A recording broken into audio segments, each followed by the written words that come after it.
Hey guys, welcome to my channel Study Blossoms. I hope you all are doing great. Guys, in the previous video, we have done kinds of pollination. And now in this video, we'll be doing agents of pollination. Plants use two abiotic and biotic agents to achieve pollination. What is abiotic and biotic? Abiotic is wind and water and biotic is animals. Plants जो होते हैं वो दोनों use करते हैं abiotic as well as biotic agents to achieve pollination. Majority of plants use biotic agents for pollination. जो majority of plants हैं वो यूज़ करते हैं biotic agent that is insects for pollination purpose. Only a small proportion of plants use abiotic agents. Pollen grains coming in contact with the stigma is a chance factor in both wind and water pollination. Pollen grains अगर contacts में stigma के आ रहे हैं तो वो बस एक chance factor होगा अगर हम बात करें विंड या वाटर की. To compensate for this uncertainties and associated loss of pollen grains the flowers produce enormous amount of pollen. ये पॉइंट बहुत इंपॉर्टेंट है, आपको नोट करना है, अंडरलाइन कर लीजिए इसे. कंपनसेट करने के लिए अनसर्टेनिटीज़ को और जो एसोसिएटेड लॉस होगा पॉलन ग्रेन्स का, तो जो फ्लावर्स हैं वो इनॉर्मस अमाउंट में पॉलन ग्रेन्स प्रोड्यूस करते हैं when compare to the number of ovules available for pollination. अगर आप कंपेयर करते हैं नंबर ऑफ ओव्यूल्स को पॉलन ग्रेन्स के नंबर से, तो पॉलन ग्रेन्स का नंबर बहुत ही ज़्यादा हाई है. They are produced in enormous amount, जिससे कि जो चांस फैक्टर है वो ना रहे, पॉलिनेशन हो पाए. Pollination by wind is more common amongst abiotic pollinations. जो wind pollination होती है वो बहुत common होती है abiotic pollination में. Wind pollination also requires that the pollen grains are light and non-sticky so that they can be transported in wind currents. Wind pollination के लिए pollen grains का light और non-sticky होना बहुत important है, जिससे कि वो wind currents के साथ आसानी से flow कर सकें. They often possess well exposed stamens. उसकी जो stamens होती हैं वो भी well exposed होती हैं, जिससे कि वो wind current के साथ आसानी से flow कर सके.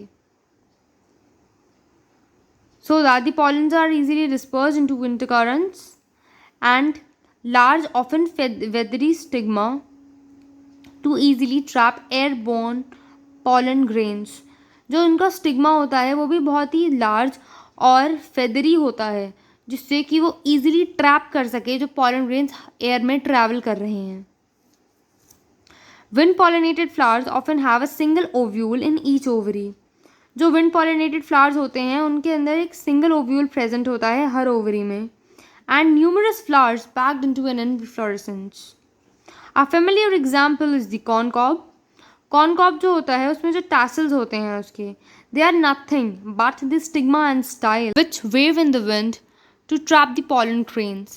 Wind pollination is quite common in grasses. Grasses में wind pollination काफ़ी common है.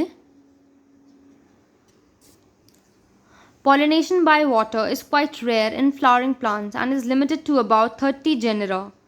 जो pollination है by water वो काफ़ी rare है in flowering plants and is limited to about 30 genera, mostly monocotyledons. As against this, you would recall that water is a regular mode of transport for the male gametes among the lower plant groups such as algae, bryophytes and pteridophytes.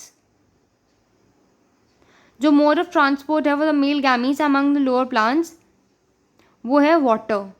It is believed, particularly for some bryophytes and pteridophytes, that their distribution is limited because of the need of water for the transport of male gametes and fertilization.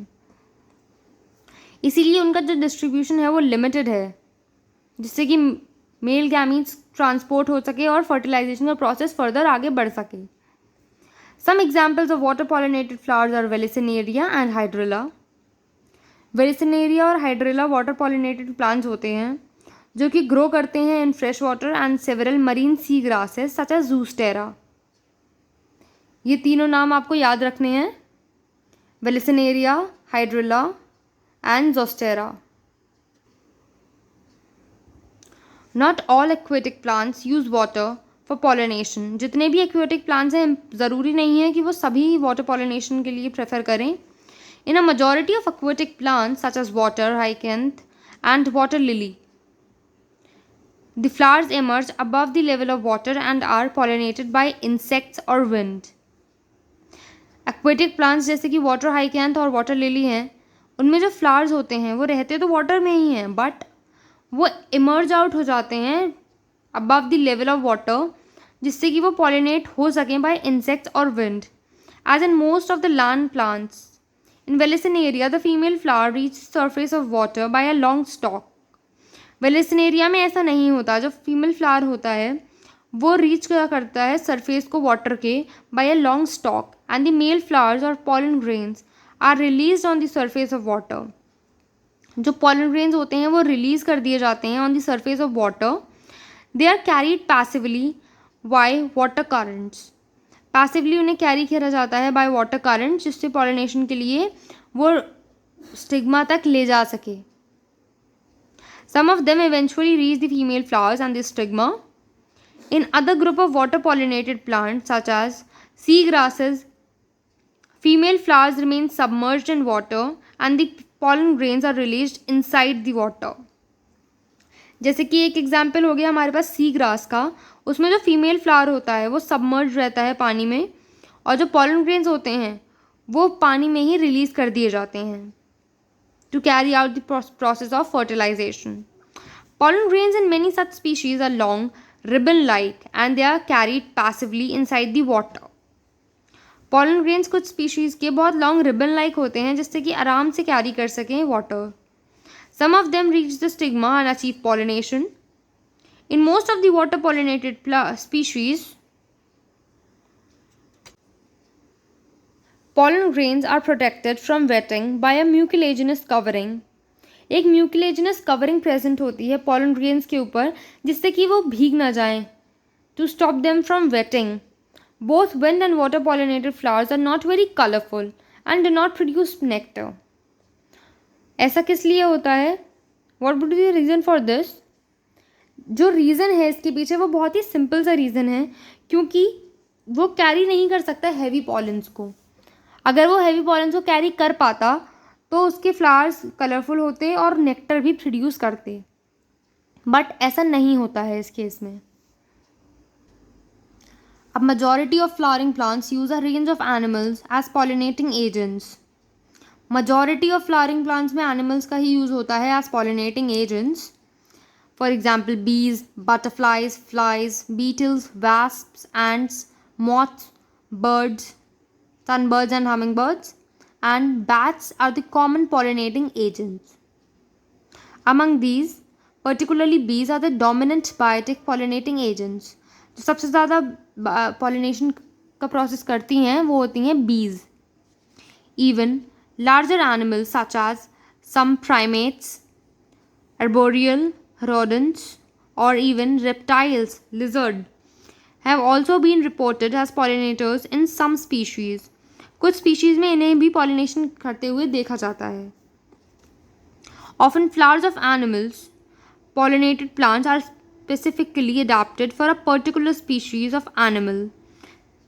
और जो flowers होते animal pollinated plants के specifically adapted होते हैं वो एक particular species of animal के लिए. उसके अलावा और उसमें कोई पॉलिनेशन का प्रोसेस नहीं करता है, सिर्फ वही एक प्लांट करता है. Majority of insect pollinated flowers are large, colorful, fragrant and are rich in nectar. Insect pollinated flowers बड़े भी होते हैं, कलरफुल भी और फ्रेगरेंट भी होते हैं, साथ साथ वो नेक्टर में भी रिच होते हैं, क्योंकि जो इंसेक्ट्स होते हैं वो हैवी पॉलन्स को कैरी कर सकते हैं. They have the capability. When the flowers are small, a number of flowers are clustered into an inflorescence to make them conspicuous. Animals are attracted to flowers by color and fragrance. The flowers pollinated by flies and beetles secrete foul odors to attract these animals. ये भी एक adaptation है कि जो flies और Beatles से pollinated होते हैं वो एक फोल ओडोर सिक्रीट करते हैं, जिससे कि ये एनिमल्स अट्रैक्ट हों और इसके पास आएँ पॉलिनेशन का प्रोसेस करने के लिए. To sustain animal visits, the flowers have to provide rewards to the animals. Animal visits को सस्टेन करने के लिए उन्हें एक रिवॉर्ड भी देना पड़ता है. एज इफ आप कोई काम कर रहे हो, उसके बदले में आपको एक रिवॉर्ड मिल रहा है। तो इसी तरह से इन एनिमल को भी रिवॉर्ड मिलता है इन the form of nectar and pollen grains. For harvesting the reward from the flower, the animal visitor comes in contact with the anthers and stigma. The body of the animal gets a coating of pollen grains, which are generally sticky in animal pollinated flowers. जो animal pollinated flowers होते हैं उसमें stigma sticky होता है जिससे कि वह insect की body पे stick कर सके. When the animal carrying pollen on its body comes in contact with the stigma, it brings about pollination. In some species, floral rewards are in providing safe places to lay eggs. कहीं कहीं पे देखा जाता है कि जो reward होता है that is in the form of a safe place to lay eggs. An example of this is the tallest flower of Amorphophallus. Amorphophallus सबसे ज़्यादा टॉलेस्ट फ्लावर है. It is about 6 feet in height. तो ये एक safe place provide करता है eggs ले करने के लिए इंसेक्ट्स को. A similar relationship exists between a species of moth and the plant yucca, where both species, moth and the yucca, ऐसा ही सिमिलर रिलेशनशिप देखा जाता है between the moth and yucca. दोनों ही एक दूसरे के बिना अपनी लाइफ साइकिल कंप्लीट नहीं कर सकते. The moth deposits its eggs in the locule of the ovary and the flower in turn gets pollinated by the moth. जो मॉथ होता है वो अपने डिपॉजिट कर देता है एग्स यूका के लॉक्यूल में, ओवरी के, और जो फ्लावर होता है वो इन टर्न उससे पॉलिनेटेड हो जाता है. The larvae of the moth come out of the eggs as the seed start developing. जो लार्वे होता है मॉथ का वो बाहर आ जाता है जैसे ही जो हमारे एग्स होते हैं वो डेवलप करना स्टार्ट कर देते हैं. So this was all about the agents of pollination. We have completed the whole topic pollination today. So in the next video, we'll be doing outbreeding devices. Till then, revise the previous lectures. जो मैं पढ़ा रही हूँ उसे revise करते चलें जिससे आपको याद रहे. अब तक आपको किसी भी टॉपिक में कुछ भी डाउट हो या कोई भी प्रॉब्लम हो, then do let me know and write in the comment section below. That's all for today. If you like the video, then do like, comment, share and subscribe to my channel Study Blossoms. Thank you. Stay home, stay safe.